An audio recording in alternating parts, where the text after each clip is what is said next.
clairement l'épisode 1 nommé Climax porte bien son nom.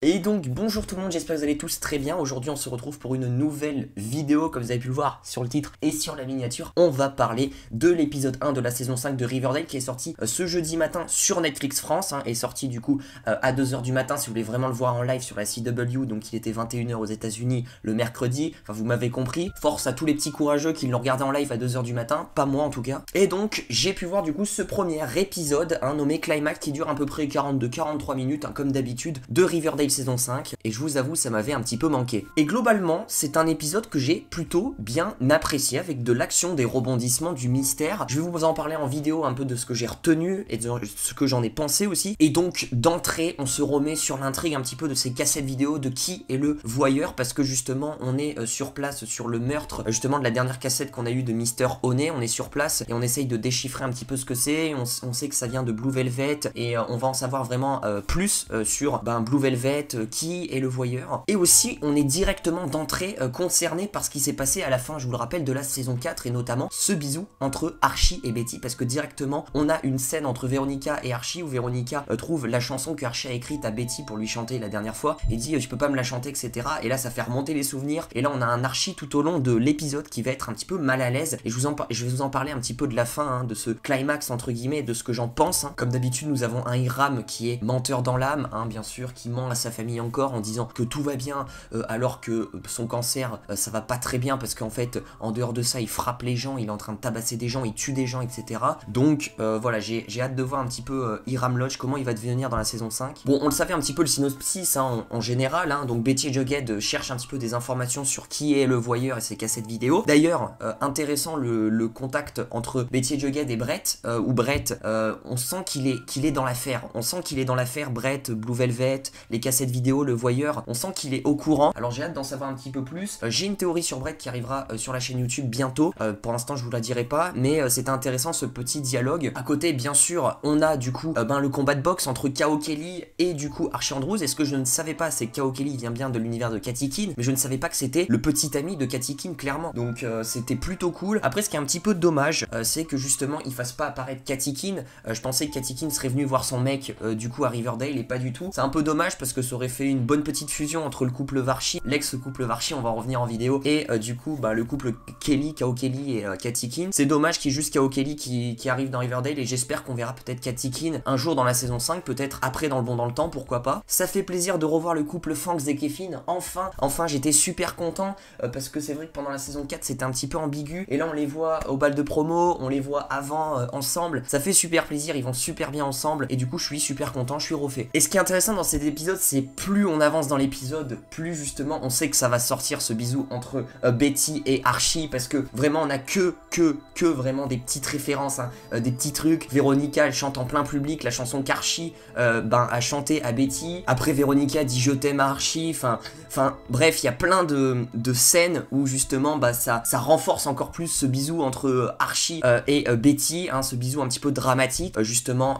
Mais et d'un côté t'as le couple Betty Jughead qui est plutôt pas mal, justement, qui avance sur l'enquête de qui est le voyeur et de ses cassettes, ces mystérieuses cassettes. Ils vont même à une soirée spéciale organisée par le créateur de Blue Velvet, et ils sont sur une piste, un mec à la fin qui voit avec le caméscope une sorte de renard là, avec le masque d'un renard. Sauf que on dirait qu'ils avancent dans l'enquête, mais en fait à la fois ils stagnent, parce que à la fin du coup le renard il se fait buter par d'autres gens, et du coup on se dit mais on croyait que c'était lui le réalisateur de ces cassettes, mais pas du tout, parce qu'il vient de se faire buter. Donc on comprend pas, ce fameux renard il s'appelle David. Pour l'instant on n'a aucune information sur lui, on sait pas où il est, on sait pas s'il est mort ou si c'était une mise en scène de la part de tout le monde. Mais tant qu'on n'aura pas retrouvé le corps de David mort, on pourra pas savoir si c'est réellement David le réalisateur qui organise ces cassettes et il a fait semblant de mourir, ou si c'est d'autres gens justement à côté. Et je pense que ce fameux camion qu'on a dans les posters de la saison 5 de Riverdale, ce fameux camionneur, on sait pas qui c'est, je pense que c'est justement le voyeur. J'ai hâte d'en savoir un petit peu plus sur le camion et le voyeur, je pense qu'il y a un lien. Après vous allez me dire, le mec qui tient les cassettes là, le Blue Velvet, le magasin, lui il est pas très très net aussi, hein. Lui il est peut-être dans le coup, ou peut-être c'est juste un mec qui adore justement voir des snuff movies comme ça, mais je sais pas si ça se trouve ça peut être aussi lui le voyeur, hein, on n'en sait rien, mais ça se trouve il est juste devant nos yeux. On a pu voir aussi dans cette fameuse soirée un petit peu Blue Velvet, un petit peu bizarre,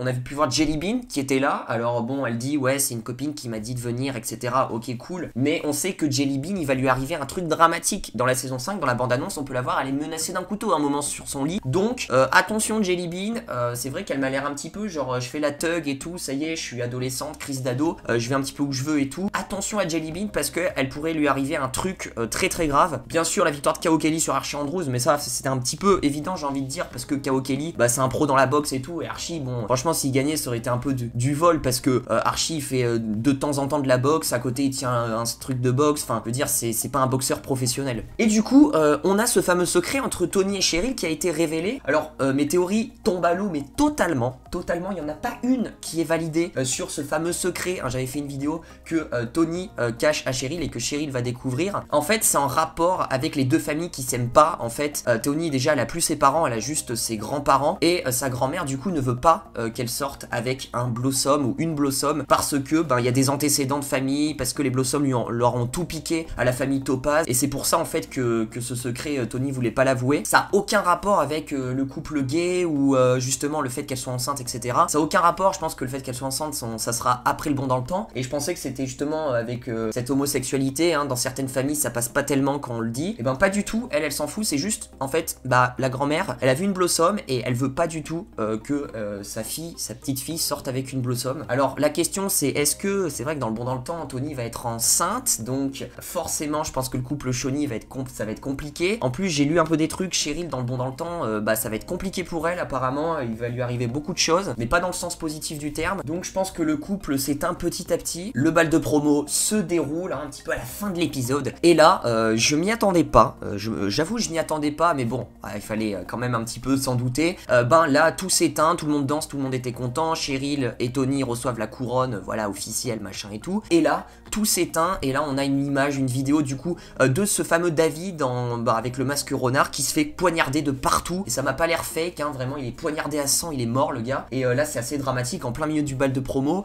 Tu te poses des questions sur ce voyeur en fait, là ça devient très inquiétant parce que tout le monde là a vu ce genre de choses, et là le climax, clairement le climax hein, comme je vous l'ai dit, Archie, alors je m'y attendais pas du tout parce que on s'en rappelle, Reggie avait pris une photo de Archie et Betty s'embrassant dans le lycée Riverdale High, donc je me suis dit c'est Reggie qui va faire péter le truc en plein milieu du bal de promo, et pas du tout, c'est Archie qui est tellement mal à l'aise, il aime entre guillemets tellement Veronica qu'il peut pas lui mentir plus longtemps, qu'il avoue ce secret là, et qu'il a écrit la chanson pour Betty, et qu'il a embrassé Betty, bon ça s'est terminé mais qu'il l'a pas dit, etc. Il a tout avoué, il a tout déballé, et Veronica franchement en larmes, etc. Alors ça me paraît bizarre parce que bon à la fin c'est pas comme si Veronica lui fout une baffe, hein. Ils se parlent toujours, ils sont bras dessus bras dessous, alors que Archie a quand même embrassé Betty, sa meilleure amie, je sais pas, mais après Veronica a quand même fait des déclarations assez fortes en disant après ces 2 semaines là chacun prend son chemin, moi je me casse et toi tu fais ta vie et on se revoit plus jamais. Oh, c'était très déchirant pour elle de dire ça, mais je pense que ça va se passer comme ça, et j'espère pas un retour du couple Varchi, parce que honnêtement si Veronica elle pardonne ça, tu vas pas me dire hein, franchement c'est pas la bonne image hein, qu'il faut instituer un petit peu hein, aux mauvais garçons dans les couples. Donc j'ai hâte de voir ça, et on le sait Veronica va avoir un nouveau petit ami, et là ce qui m'inquiète énormément pour Archie il peut être en danger, peut-être pas de mort mais il peut vraiment prendre cher, c'est que Hiram vraiment l'a découvert à la fin hein, quand Veronica est rentrée chez elle, l'a dit à sa mère, il y avait Hiram derrière qui a entendu, et t'as un gros plan sur Hiram, je vous mets la photo, j'ai pas envie d'être devant lui, là dans sa tête c'est je vais défoncer Archie, et j'ai vu vite fait le petit sneak peek de 30 secondes, le TV promo de l'épisode 2, et on a un putain de fight entre Hiram et Archie dans le ring de boxe, hein, clairement, Hiram va le tabasser à mort, parce que ce qui est normal, hein, il ne supporte pas, et c'est sa fille chérie qu'elle s'est fait tromper. Et je pense que Archie, qui avait une place de maire adjoint, déjà ça c'est mort. Et Archie va se mettre la famille Lodge à dos. Et Archie va prendre cher, vraiment cher. Alors je sais pas ce qui va lui arriver réellement, j'ai hâte de voir ça. Mais Hiram, on sait qu'il tabasse des gens et tue des gens en dehors de son rôle de maire. Donc franchement, Archie, il peut vraiment s'inquiéter. Parce que Hiram, dès qu'il va le retrouver, et il va le retrouver dans l'épisode 2, il va lui mettre une branlée monumentale. Ça m'a fait super plaisir aussi, j'ai un petit peu nexté le truc, mais que Mr. Waserby revienne. Oui, enfin, Mr. Honey, on sait qu'il est mort malheureusement, hein, quand même. Bon, c'était pas un traître, mais il est mort. Et Mr. Wasabi qui revient. Moi, j'en étais sûr qu'il allait revenir. Je me rappelle, j'avais fait une vidéo théorie après la fin de l'épisode 19 de la saison 4 où je disais que Wasabi allait revenir en tant que directeur. Ça met de la bonne humeur, tout le monde est content de le retrouver. Et moi, par contre, voilà, il y avait une image qui était assez intéressante. On a du coup, Véronica qui est sur les genoux de sa mère parce que, elle est triste, elle vient de se faire tromper par Archie. On a Cheryl qui est triste sur les genoux de sa grand-mère Nana Ross parce que, en fait, Tony, elle doit rentrer avant minuit parce que sinon, sa grand-mère lui parlera plus et du coup, elle a peur que le couple, soit arrêté, entre guillemets, hein, Cheryl. Donc, je pense honnêtement que le couple Shawnee va pas trop tenir dans le bon dans le temps. Et par contre le couple Betty et Jughead, il n'y a pas de je mets la tête contre le genou de ma mère ou de mon père. Le couple Betty Jughead se passe vraiment super bien. Et ce qui est hyper intéressant dans tout ça, c'est que il se passe super bien parce que Jughead ne sait rien de tout ça encore. Il ne sait rien de cette histoire de bisous entre Betty et Archie. Est-ce qu'il va le savoir un jour? Je n'en sais rien. En tout cas, Véronica a dit est-ce que Jughead le sait et tout, nanan. Archie a dit non, on s'est promis de rien dire. Et alors la question c'est est-ce que Jughead va le savoir un jour ou est-ce que le truc va s'entasser et justement il le saura jamais. Après on sait que Jughead va avoir une nouvelle petite amie dans le bon dans le temps, donc peut-être que le truc va éclater un petit peu après. Et du coup encore une fois dans la petite scène post-crédit, je peux appeler ça la dernière scène de l'épisode 1, on a encore une fois comme d'habitude une nouvelle cassette qui arrive cette fois-ci chez Archie. Et cette cassette là c'est justement Al Cooper, la cagoule noire, qui était en train de pointer l'arme à Archie. Vous vous rappelez de cette fameuse scène dans la saison 2 où Archie était terrorifié chez Pops et il y avait la cagoule noire qui pointait une arme et qui je crois après avait mis une balle sur Fred Andrews. Il s'en était sorti mais c'était la merde et tout. Et là ce qu'on se pose comme question c'est comment le voyeur il sait ce genre de truc, comment le voyeur il sait cette scène, parce que honnêtement chez Pops à ce moment là il y avait quoi, il y avait une dizaine de personnes grand max. Donc ce qui est intéressant de savoir à théoriser, c'est justement que le voyeur était présent lors de cette scène-là, parce que comment tu veux qu'il le sache? Cette fameuse mise en scène, elle était parfaitement reproduite sur la cassette vidéo. C'est vrai que pareil, le meurtre de Jason, tous les meurtres incroyablement importants, le voyeur était forcément là, c'est pas possible. Ou alors quelqu'un raconte comment ça s'est passé, ou j'en sais rien, mais en tout cas il y a un témoin qui a vu ça et du coup qui l'a relayé au voyeur, ou c'était le voyeur qui était lui-même sur place, je n'en sais rien. Dites-moi vos théories. Moi je pense en soupçon, il y a quand même le gars qui tient Blue Velvet, les cassettes là, qu'on a vu vite fait, il m'a l'air assez malsain et je sais pas, j'ai pas confiance en lui. Mais après il peut y avoir tellement d'autres personnages, ça se trouve ça peut être Brett en prison qui supervise tout, enfin on n'en sait rien, ça peut être le camionneur, ce fameux camion qu'on a dans les posters, je n'en sais rien, il y a trop de choses, Voilà en tout cas un petit peu mon avis sur l'épisode 1 de la saison 5 de Riverdale. J'ai énormément aimé cet épisode là. N'oubliez pas de lâcher le petit pouce bleu, de vous abonner, d'activer la cloche des notifications pour ne rater aucune de mes vidéos. N'oubliez pas de me suivre sur mon Twitter qui s'affiche juste ici ou juste ici, je sais pas, je n'en sais rien, c'est en total freestyle. Dites-moi dans les commentaires votre avis sur l'épisode 1 de la saison 5 de Riverdale et vos théories pour cette future saison 5, ce que vous en pensez, ce que vous en déduisez après avoir vu l'épisode. Et moi du coup je vous dis à très vite pour de prochaines vidéos, prenez soin de vous, ciao ciao.